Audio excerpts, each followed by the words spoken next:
స్వచ్ఛమైన తెలుగు సాహిత్య సమ్మేళనానికి ఇచ్చేసిన సాహిత్య అభిమానులకు నా వందనాలు.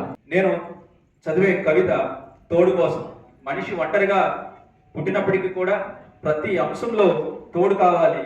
నేను రాసిన కవితలో మనసు లోతుల్లో నుంచి మానవ సంబంధాల వరకు, కుటుంబం నుంచి సమాజం వరకు, విద్యార్థి నుంచి గురువు వరకు, నాయకుడి నుంచి దేశ నిర్మాణం వరకు, ప్రకృతి నుంచి దాంపత్యం వరకు ఈ తోడు అవసరమని రాశాను. నా కవిత పేరు ప్రతి అడుగుకి ఓ తోడు అవశ్యమైనది.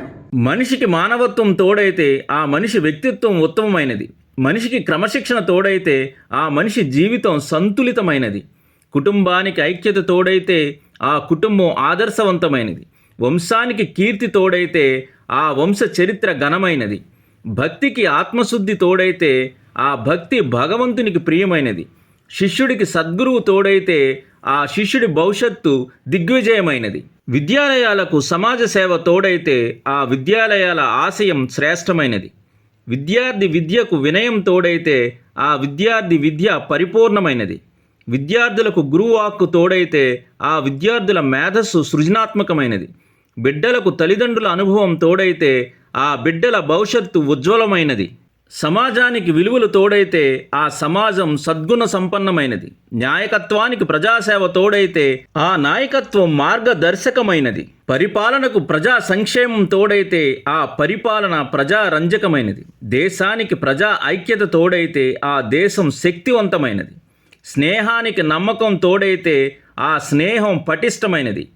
ప్రకృతికి మానవ సంరక్షణ తోడైతే ఆ ప్రకృతితో జీవనం మనోహరమైనది. ఉద్యోగికి నిబద్ధత తోడైతే ఆ ఉద్యోగి వృత్తి పదం నిశ్చలమైనది. భార్యాభర్తలు ఒకరికొకరు తోడైతే ఆ భార్యాభర్తల దాంపత్య జీవితం మధురమైనది. జీవితానికి దారి చూపే తోడు లేకపోతే ఆ జీవితం అసంపూర్ణమైనది. అందుకే జీవిత పయనంలో ప్రతి అడుగుకి భుజం తట్టే ఓ తోడు అవశ్యమైనది. అందరికీ ధన్యవాదాలు. చాలా మంచిగా వినిపించారు.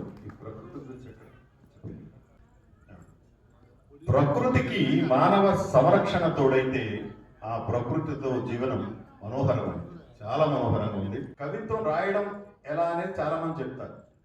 కవిత్వం చదవడం ఎలా అనేది చాలా మంది నేర్చుకోవాల్సిన అవసరం ఉంది. కవి సమ్మేళనాలంటే భయపడిపోకుండా ఉండాలంటే కవితను చక్కగా చదవడం నేర్చుకోవాలి. సమయపాలన ఉండాలి, సమయ స్ఫూర్తి ఉండాలి, మంచి భాష ఉండాలి.